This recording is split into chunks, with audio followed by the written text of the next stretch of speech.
Hi everybody, Josiah here, also known as Chilling Silence, and I want to talk with you today about some of the recent DigiFacts that we've been putting up. So in particular, this one is quite an interesting one, I felt. It talks about what some of the work that we did in 2018 involved. Now, even though it's only the start of 2020, there's still a lot of people out there that are not familiar with some of the humanitarian work that we did some crowdsourcing for all the way back in 2018. So I mention this particularly because originally it started when I was in discussions with a man by the name of David Hay. Now, he was looking to go to Venezuela and provide people with a couple of weeks' worth of wages for several 100,000 people as they crossed the border. Big goals, but there were plans in place and people were making moves to make this happen. At the time, originally, I put together a proposal and I said, this is why DigiByte is the best. This is why you should use DigiByte. Now, one of those reasons actually here was that DigiByte was one of the first mobile wallets to have a genuine major focus on translations. And this is obviously really quite important so that you can use those in your native language.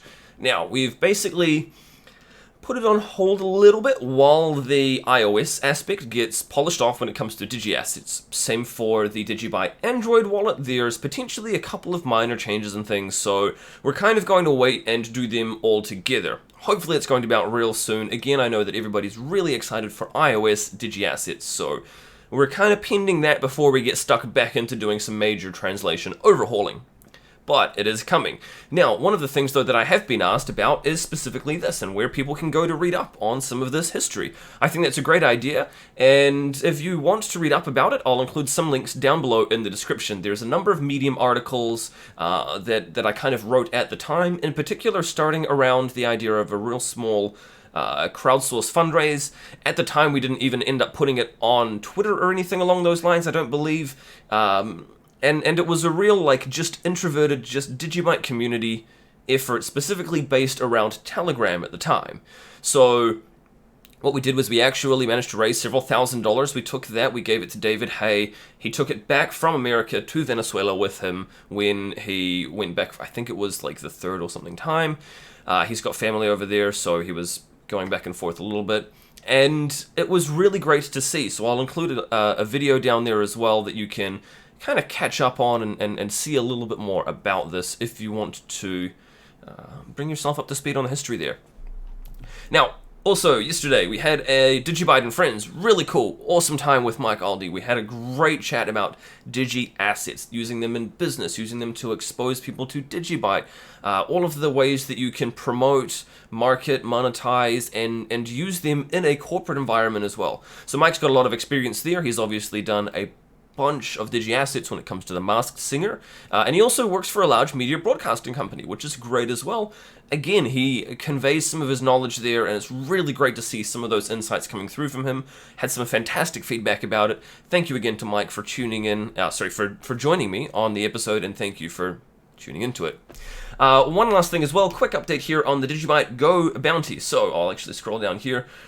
We've got the server reliability. This is being worked on.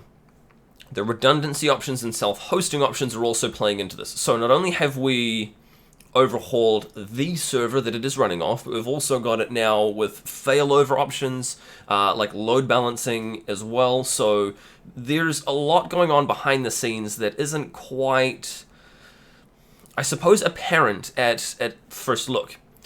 We've also still got the Android, iOS, and Windows apps are going to be coming, which is going to be cool. Again, these will still rely, though, on those servers, which is kind of why they've been not so much the focus, but we have been overhauling a lot of the underlying code base and things first.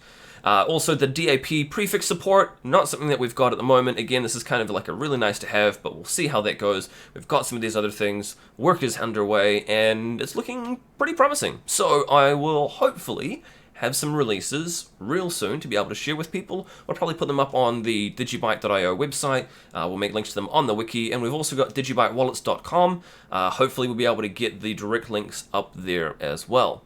Anyway, that's going to be all from me for today. I hope you've enjoyed this. If you do want to catch up on some of those prior humanitarian efforts that we've done with DigiByte in 2018, I'll include links to some of the Medium articles in the description down below. Otherwise, feel free to reach out to me if you want in the comment section. I'd like to hang out down there, answer any questions. You can also tweet me. I'm at DGB_chilling. I'll talk to you in the next video. I'll see you tomorrow. Cheers.